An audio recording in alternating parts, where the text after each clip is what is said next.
You're listening to 17 Carat K-Pop, the podcast that's a little bit of everything with a K-pop twist.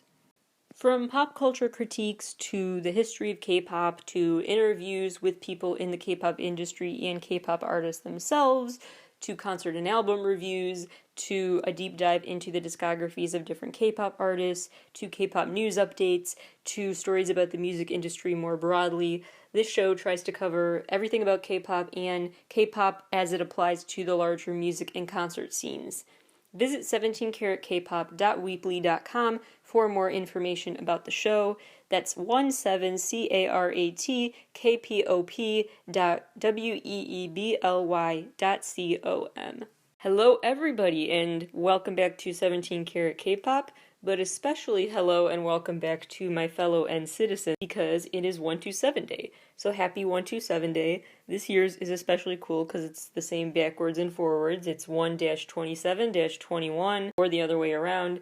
This is the only time where I will allow for the weird USA spelling of the date where we put the month before the day for some reason. This is the only time I'm allowing that. Happy 127 Day. We will have a lot more to say about NCT, not today on the show, but coming up. I'm saving the next NCT Talk episode of the show for when the new album I've really spent a lot of time with. So, wait for Loveholic, but it's coming. Anyway, today's episode is a headline roundup. Not my yays and nays like usual, but just overall. I'm gonna go over the top 10 stories you should be paying attention to right now in the world of K-pop. I'm gonna talk about a weird criminal case, talk about a new album announcement, some disbandments, and other contract-related news about bands' futures, an iconic rock star undergoing a weird investigation right now, the latest from the show Kingdom, who's slated to be part of it, Blackpink's upcoming concert event, lots to get to. So, without further ado, number 1 on my list. Enoi, E-N-O-I, the boy band,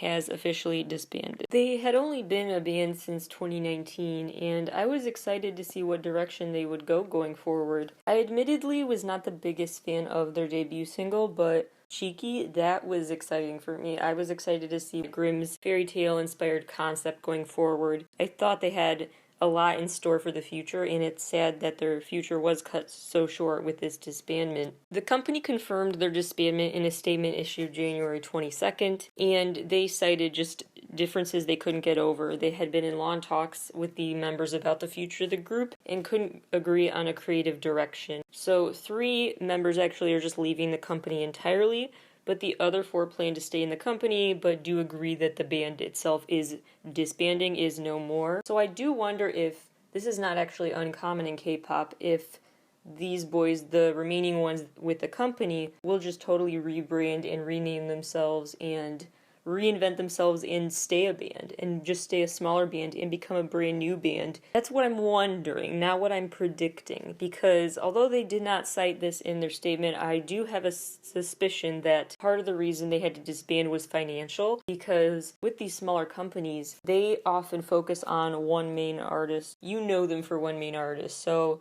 DSP Media, Card is probably most well-known. Happy Face Entertainment, Dreamcatcher is the main artist we know from that company. Be Interactive is home to Ace, etc., etc. When you can't make money with that artist, then you're not making money, at least comparatively to what you could be if you were allowed to still travel and go on international tours, and none of that can happen right now. Especially with younger, just starting out rookie groups like them, it's so important for their long-term success to build up those intimate relationships with fans early on by having small, intimate venue shows and stuff, and those are not being a thing right now. So with the lack of touring and lack of overall artist visibility, these smaller companies are financially really hurting, and so I guess I should have seen this coming. What's most interesting to me about this statement, though, is the last sentence, which says, please continue to support the 4 members of the band and list the other, and then they list the other names of the members who are leaving the company. So it's interesting that they describe the members in the statement as still being members of the band, even though they're also saying disbandment. In better contract news, Mamamoo will probably renew their contracts with RBW Entertainment. 2 of the members have already decided to renew theirs officially, and the other 2 are still considering, but the statement gives me a lot of hope. They said, quote, "We expect to yield a good result," unquote, when talking about Wheein and Hwasa, who are still deciding. We are expecting a good result? When a company says that, as they tend to edge on the side of caution when releasing statements like this, that is very promising and exciting. In even more big company news, Team Wayne, Jackson Wayne from GOT7's company, is now partnering with Sublime Artist Agency.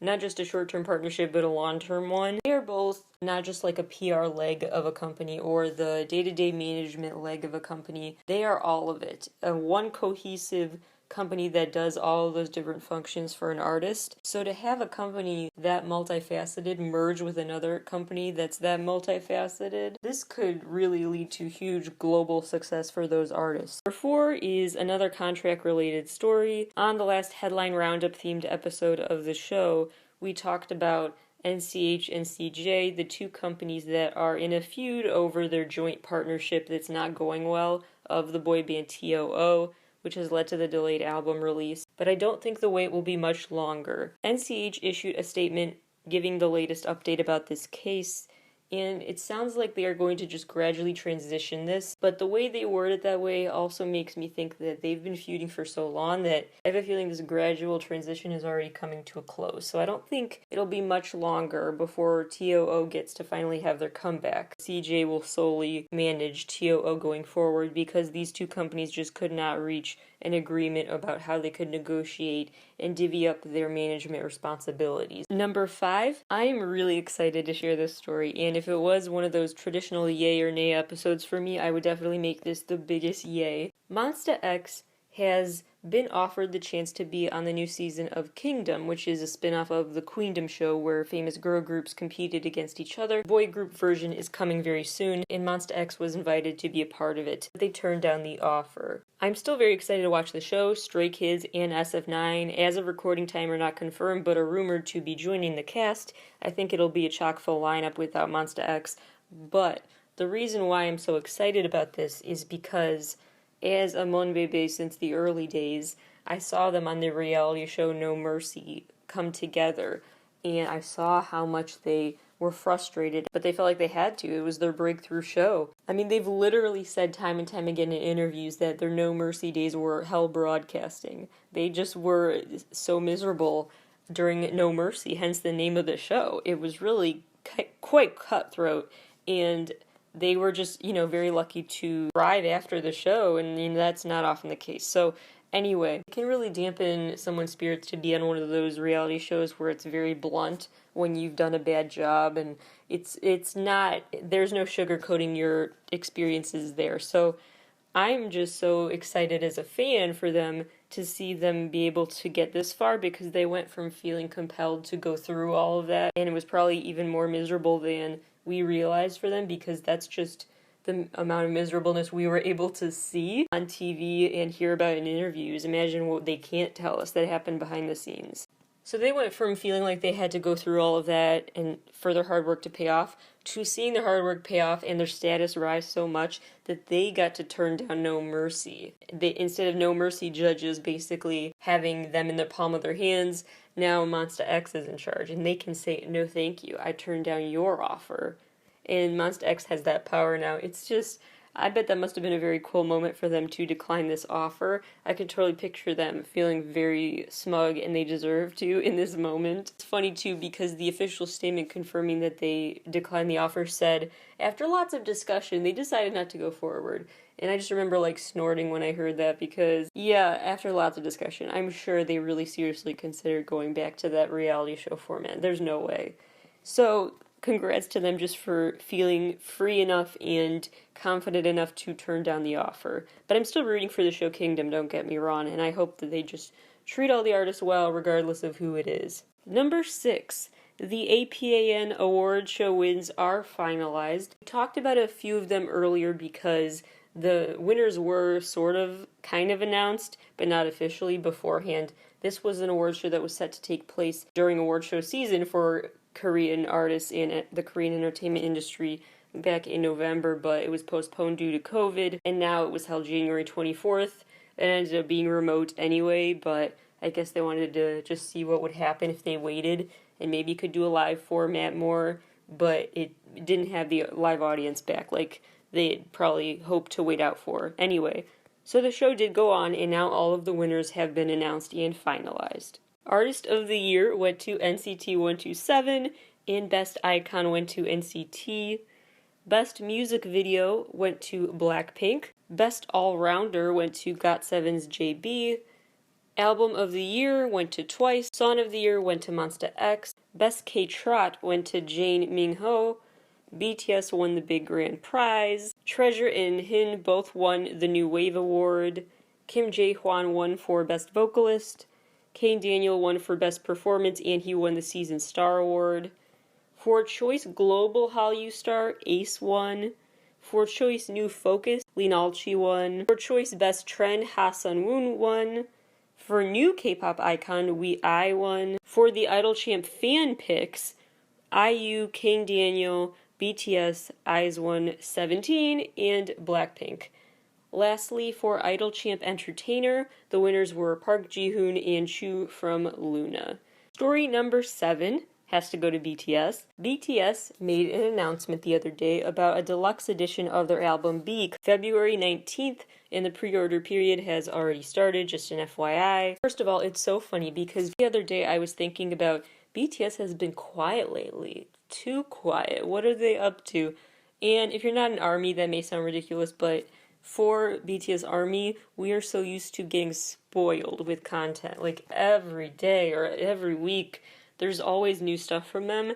And so if we go even like 48 hours without hearing from them, or getting a YouTube video release, or a post on social media, or just anything, it feels weird. It feels like, where are you? What are you guys up to? And that's just how much they update ARMY about what's going on in their lives. Not even always just promotional stuff, but we get an update of some form. And now it makes sense why Namjoon didn't do an album review for Be It or anything, because he was waiting for this deluxe edition to come out. Now the secret has been revealed, and we're getting the deluxe edition in mid-February. Big Hit Entertainment's statement said, quote, "During 2020, BTS was able to experience the heartfelt and enduring care and affection of fans around the world, even as we all faced a year of a new normality. Number 1 on the Billboard Hot 100, a nomination for the 2021 Grammy Awards.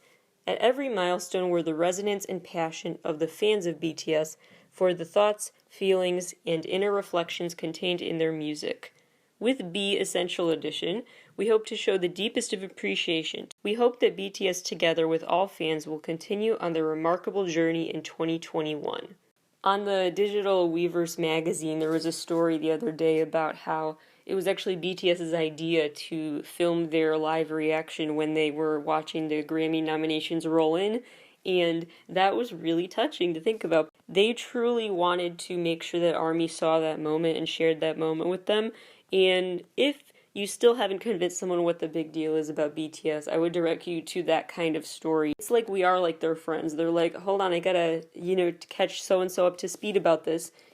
We gotta catch ARMY up to speed about what's going on, or we want to share this special moment with ARMY, and so they do that, even if it requires, it sounds like they were extra apologetic for making a camera crew work late at night or early in the morning, whatever weird hour it was that the Grammy nominations came in for them. They want to keep the connection alive with ARMY. That's what Big Hit Entertainment was founded on, is that thought of connection and healing through music and relationships. It's just me blabbing about how great they are and how much they make the fandom feel special, and this essential edition of their album is no different for them. Story number 8, an iconic rock star in Korea is now under police investigation. The former lead singer of the band Dolgukwa, Jun In-kwon, had cops come to his house on January 20th. The reason cited was property damage. Apparently, I don't know if they came to his house months later for a separate incident, or for some reason just didn't follow up for months about an incident that happened late last year, but they came to his house about some sort of property damage. Long story short, his neighbor had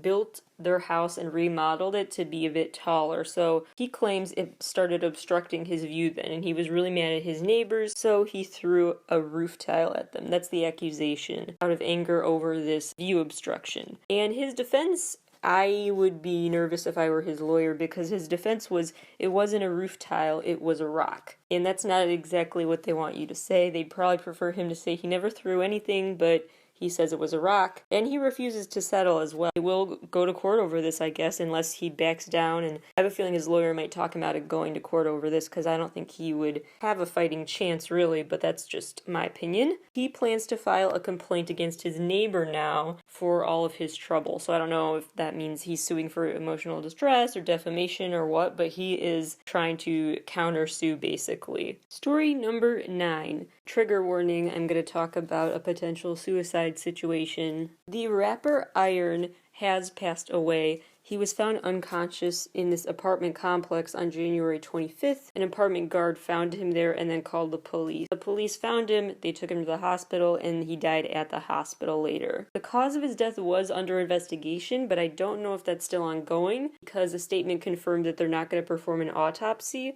So I don't know if that means they are pretty sure it was a suicide or what. Worth taking into account in this picture as well is the fact that Iron was recently booked for assaulting a minor, so he was facing actual jail time for allegedly assaulting his former roommate.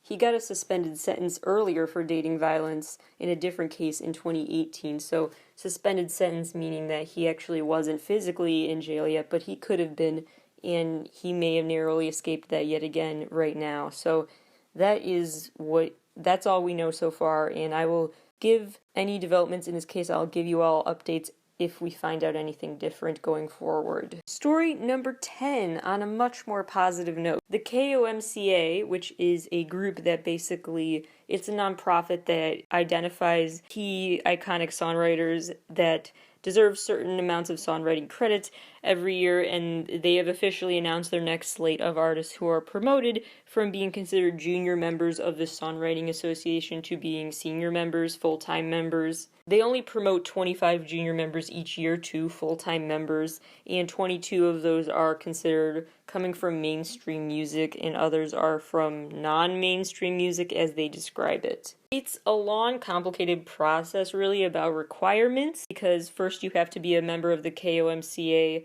for like 3 years or more, and you have to earn a certain amount of royalties based on the amount of times the songs you helped contribute to are played and downloaded, etc., mixed with just in general directors' opinions and voting. So a lot of variables are taken into account to reach the final 25. But those members have finally been chosen, and now that they are officially full-time members, they get to actually join in on the voting next time. Congrats to all. You now also join the ranks of Jay Park, Jiri Boy, RM, and J-Hope. The junior members that were promoted this year include Yoon and Mino from Winner, and Loco, Roy Kim. They all joined Paul Kim, J-Hope, RM, and others from past years. It's a special club to be in, so congrats to all. Those are the 10 big news stories of the week. Now some quicker rapid-fire headlines. Treasure is the new face of a local cosmetics brand, Manyo. Monsta X is the new face of a global cosmetics brand, Urban Decay. Super Junior has a new Kiss New York collab. It's a nail polish collection in honor of their 15-year bandiversary,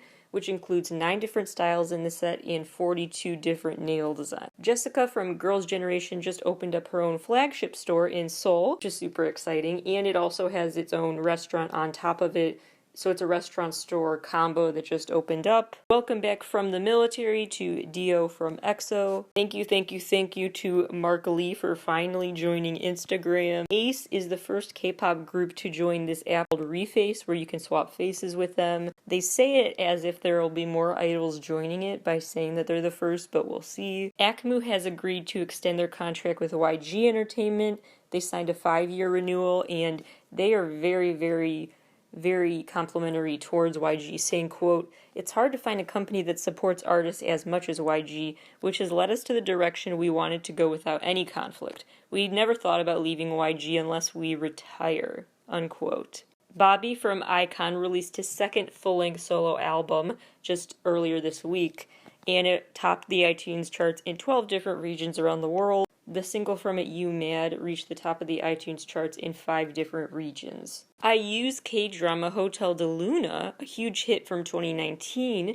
is being turned into a stage musical for 2022. I would consider this a yay on my list of yays or nays, but I also don't know enough details yet to get too excited about this, but I do think it will be an interesting musical adaptation for sure, and I will keep you posted on casting news and things like that. Some Blackpink updates. They will be on The Late Late Show with James Corden tomorrow, as of recording time, tomorrow, January 28th.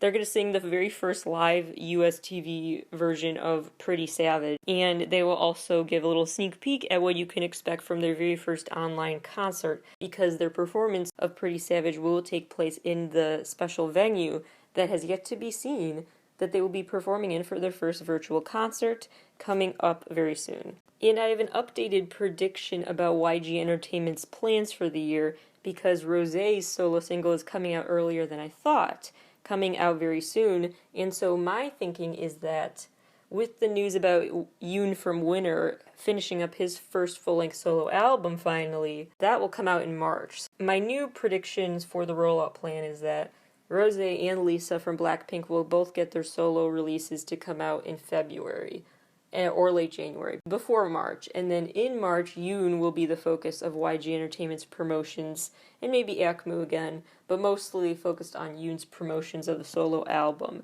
And then Blackpink will come back in the summer, I think. Jisoo's solo will probably wait till summer too. That's just my prediction. But we'll see. That's the tentative prediction I have yet again. Speaking of Blackpink, How You Like That is now officially the fastest K-pop girl group video to ever reach 750 million views. Last Blackpink update for today. Congrats for them getting 100 million streams. Pretty Savage. Treasures, the First Star album series, collectively has now officially surpassed 1 million total sales. What super rookies. And Yuno from TVXQ is back with his solo EP Noir, which topped the iTunes charts in 18 regions around the world. It's only fitting to end this episode with more NCT news in honor of 127 Day. NCT Dream's Boom video and NCT 127's Kick It video have both surpassed 100 million views, and we need to stop and think about Kick It because that song was my everything in 2020 and still is. It's their fastest video to reach 100 million views, which is probably thanks to my 90 million views or something like that, no big deal, but honestly though, that song deserved even more love than it's getting. That to me, I'm trying to think of what songs were super iconic for someone. It was like A Party in the USA was to everyone the summer it came out, or A Problem by Ariana Grande and Iggy Azalea was to people when it came out. Like, Kick It is my problem. It's a problem how much I love it, and it's my problem as in my song-like problem. Anyway, I'm just trying to say that that song is great and deserves even more love than it's getting. So, congrats to them, and for the millionth time, happy 127 Day, everyone. I am way too excited about this made-up holiday, but just be lucky that I'm not going on and on with bad NCT song title-themed puns on this show. I'll wait till the mic is off for that today. Lots more news about the music industry at large, and 17 Talk is coming up, and there's a lot more besides that too. Some episodes of the show that don't have a specific category or label. I've got a lot of unique random ideas up my sleeve for the show, so stay tuned for more from the show very soon. Thank you all for listening, and I will talk to you guys tomorrow.